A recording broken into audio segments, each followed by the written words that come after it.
Hello everyone! I haven't filmed a vlog where I just stand here and talk about something that isn't my childhood or Disney World for quite a while. So I just thought I'd talk about Disney instead. Honestly, when I thought to myself, let's do a vlog about my top 5 favourite Disney movies, I thought it'd be a lot easier than it actually was. Easy was not what this was. That's actually quite a good song lyric. Easy wasn't not what this was. TM. But yeah, I found this a lot harder than I ever thought I would. So then I started thinking maybe I can do a top 5 classics and a top 5 modern, and then I realised that was cheating. So instead, I decided to film a top 10 Disney movies video because top 5 is too hard. I wasn't brought up on Disney like some kids are, to the point where it's literally the only thing I watch. However, I was a big fan of Disney Channel when I was younger, so That's a Raisin? That's so Raisin, that was funny. That's a Raven, That's a Raven, Lizzie McGuire, Sweet Life of Zack and Cody, Recess, all of like the classic Disney Channel programmes from my era. So I guess I'm kind of a late bloomer when it comes to Disney movies. I did watch Disney movies when I was younger, but it's just as I've got older that I've become a little bit more obsessed. So at first I thought, okay, let me just think of the top 5, and I just couldn't do it. So I wrote down all of my favourite Disney movies that I watched like over the last year or so, because I mean most Disney movies have been out for quite a while apart from the later ones. And I just wrote down everything I could and then whittled them down to a top 10, and I couldn't whittle them down further than that. So I have ranked my top 10 Disney movies. Whether you agree with me or not is a different story. So yeah, so instead of just showing you the top 5, that's the phone. Instead of just going through the top 5 videos with you, I thought, why don't I go through the top 10? So here are my top 10 Disney movies. Number 10 has to be The Fox and the Hound. I do remember watching this one at a very young age, maybe 4 or 5, and vividly remember crying a lot. Todd and Copper's friendship is literally the dream. Like, I don't think there's been a friendship in Disney history that has, or like a relationship that has just made me feel so like, yeah, since then. So yeah, I think Fox and the Hound, even though I know 10 sounds pretty bad and there's another 9 ahead of it, it's great. I also remember when I watched that movie for the first time, not understanding why Big Mama put Todd, that sounded really weird when I said Big Mama. It sounded like I was trying to mimic the Black Eyed Peas or something. Big Mama, but I'm not, just to clarify. But yeah, anyway, I couldn't understand why Big Mama would leave, I just did it again, I'm gonna stop saying Mama. Why the lady in the, how can I say this without sounding weird? I'm just gonna say Big Mama. How Big Mama, I never understood why Big Mama left Todd in the forest, in the woods. And then I had this everlasting fear that my mum would take me into the woods and abandon me and leave me alone forever. She didn't, but yeah.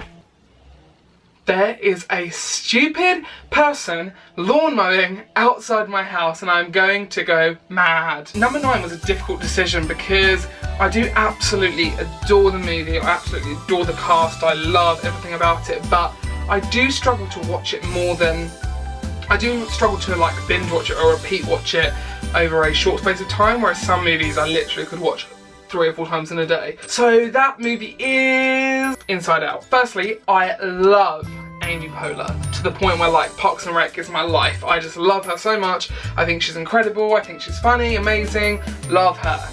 But the one thing that frustrated me about Inside Out was I actually can't think of anything. There genuinely is no frustration with this movie. Like it's just perfect. Probably the fact that I cried a lot on my first watch and my second watch and my third watch and my fourth watch, and literally every time I watched it I cry. So all I'm gonna say is Bing Bong. If you've seen the movie, you know exactly what I mean. Number 8 is adorable, and writing this down on the paper before I made this video made me realise that it's been so long since I last watched this movie, like way too long. And number 8 is WALL-E. I'm trying to work out how long ago WALL-E was released, so I'm just going to check that on my digiphone. Wow, 18th of July 2008.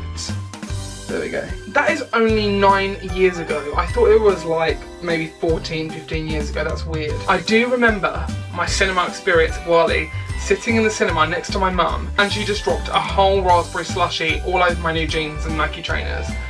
That was a bundle of laughs. I thought the film was amazing, and I think it's sad that it doesn't get as much like, that's the lawnmower again. I'll just tell the little 5 people in my brain to just destroy the memory, or the little people that walk around inside out, I've forgotten what they're called.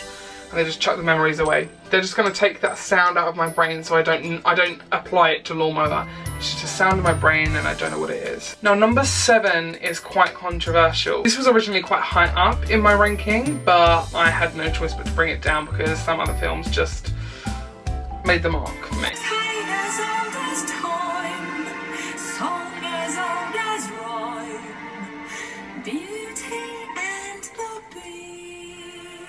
You got it, Beauty and the Beast is my 7th favourite Disney movie, and I know that for some people it's like way up there, and I do absolutely adore the movie. I love everything about it. I think the reason it may not be like in my top 5 is probably because my sister was obsessed with it when she was younger and she loved it so much and watched it all the time, and the only reason I can think that I've got something small that I don't like, that doesn't make it that little bit more special for me, is because I probably did sit and watch it about 7,000,000,000 times. That was definitely not a number, just gonna clarify. Number 6, now anybody that does know me or knows me at all will be shocked at this one because I was absolutely 100% obsessed with this movie when it came out and the soundtrack, and I saw it twice in the cinema and I just love everything about it. Yeah, this movie is...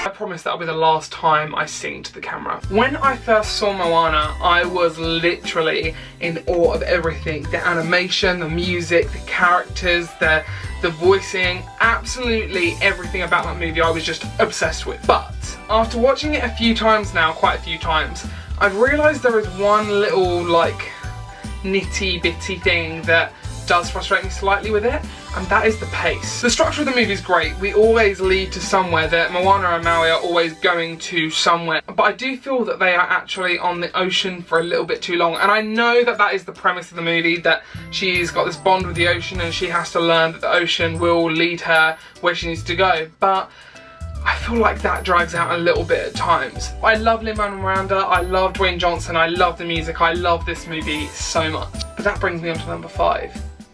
And number 5 is Enchanted. Enchanted is literally one of my favourite movies ever still. I absolutely love everything about it. I love Amy Adams, I love the music, I love the scenery, I love everything. I just think it's an incredible movie. And I can't really think of many movies that even do this, but I do think Enchanted is one of the best that integrates animation and live action into a film so well. So that is why Enchanted is my number 5. Number 4 is a movie that I'm sure many people and many of my friends and people I worked with and anyone in the world watched when they were about 5 or 6 years old, but not this guy. I watched the ARISTOCATS about a year ago, and at first I thought to myself, this is a little slow and I'm not really sure what's going on here, so I don't know if I want to carry on with this movie. But 9 minutes in, and I fell in love. I have never seen so much drama in one film. 1 minute the cat's being chased, then one of the cats are drowning, then the cats are all doing a massive musical number in a house where the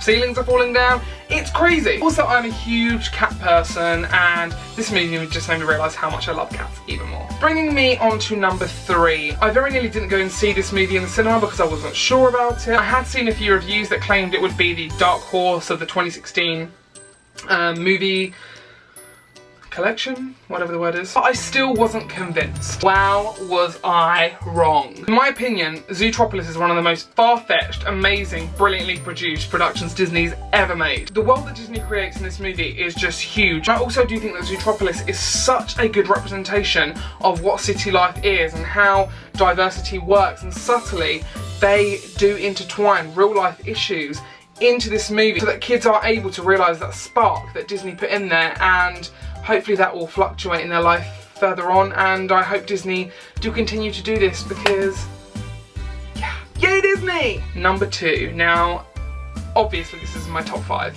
obviously. I have watched Frozen too many times. The music, the pace, the ending, the drama, Oaken, yoo-hoo, big slam of it. Literally everything about this movie made me fall in love with it. But yes, this movie is everything and more, and I love it. So, the one you've all been waiting for, that is if you've managed to make it to the end of this video, of course. This was genuinely supposed to be my top 5 and I just couldn't help myself. I promise this will be the last time I ever, no, I'm not going to say that because I probably will sing quite a lot more on this channel. But here is the song that I played about 7 billion times when this movie came out because I loved it so much.